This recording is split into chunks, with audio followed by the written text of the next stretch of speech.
அவங்க தலைமை கமாண்டர் உடனே ரிட்டர்ன் வாமா, இதை உடனே குவிட் பண்ணிடலாம் அப்படின்னு சொல்கிறாங்க. ஆனால் அவங்க குவிட் பண்ணுறதை பற்றி யோசிக்கவே இல்லை. இந்த சூழ்நிலையை எப்படி டேக்கிள் பண்ணுறது அப்படின்றத அவங்க முதல் யோசிக்கிறாங்க. அவங்க நேராக போயிட்டு அவங்க எதிரிகள் வச்சிருக்க குண்டுகள், அவங்களோட தோட்டாக்கள், ஆயுதங்கள் இருக்கிற இடத்த வந்துட்டு குறிப்பாத்து அதை தகவல் தெரிஞ்சிடறாங்க. எரிஞ்சிட்டு நேராக ஓடி போய் கீழே விழுந்து கிடக்கிற கேப்டனை கூட்டிகிட்டு வந்து ஹெலிகாப்டரில் போட்டுறாங்க. ஸோ இவங்க இப்படி ஹெலிகாப்டரில் போயிட்டு இருக்கப்போ எதிரிகள் எல்லாரும் சேர்ந்து அந்த ஹெலிகாப்டரை தாக்குறதுக்கு ரெடி ஆகிறாங்க.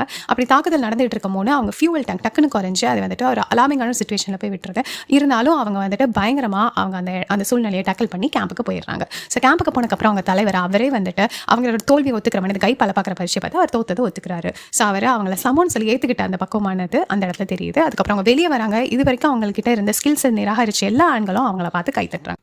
இந்த கதை முதல் பெண் போர் விமானியோட நிஜ கதையை தழுவி எடுக்கப்பட்டது. அவங்க பேர் குஞ்சன் சக்சேனா. இவங்க வந்துட்டு ஜாயின் பண்ணனால தான் இன்ன வரைக்கும் இந்தியன் ஆர்மியில் 1000க்கும் மேற்பட்ட பெண்கள் வந்துட்டு உள்ள வேலை பார்த்துக்கிட்டு இருக்காங்க. ஸோ அவங்க முதல் முறையாக பாகுபாடு ஒடுக்குமுறை எல்லாத்தையும் உடைச்சு அவங்க ட்ரீமை அச்சீவ் பண்ணாங்க. ஸோ இந்த முறையில் அவரவர் ட்ரீமை அவரவர் அச்சீவ் பண்ணுறதுக்கு இந்த படம் வந்துட்டு பயங்கர தூண்டுதலாக இருக்கும்னு நான் நம்புறேன்.